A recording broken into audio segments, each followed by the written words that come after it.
I work with a lot of franchisors and they say, look, I need more HVAC techs. How does Global Talent help? Or, hey, can Global Talent be a veterinarian? And you say, right now, you have Gordon Ramsay as your chef. And Gordon Ramsay shows up at 4 in the morning and peels the potatoes. He grills the hamburger.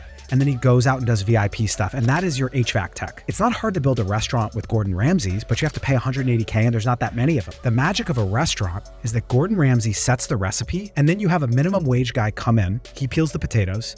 Then you have a line cook who follows the recipe and Gordon Ramsay's still there, but he just does VIP stuff and recipe development. And so your HVAC tech should be all tooth and no tail. And what you do, the way you afford that, is that you don't have to have 180G guys across your company. You have a variety of wage levels for your French fry cook, and you take some of those savings and you give it to the tech. You pay your HVAC techs 20% above market, you solve your recruiting problem. You steal them from your competitors. How do you do that without raising your prices? Don't have your Instagram person make $78,000 a year. So I've run that playbook with a ton of private equity and a ton of franchisors, which is, well, I just need more HVAC techs. You're like, awesome, let's clean up your labor efficiency ratio, stop doing that stuff with $48 an hour people, and let's take a bunch of that savings and give it to your frontline techs, because those are the hard people to recruit, not the inbound CSR. That playbook has been exceptionally effective. I think it's the path of any technological innovation, where one of the big things that we're trying to change is that this idea of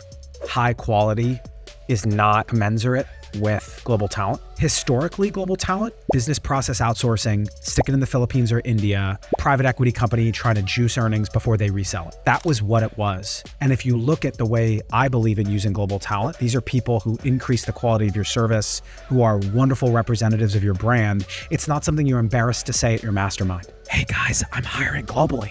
Like, it's like, dude, that's Beth. She's awesome. We flew her up.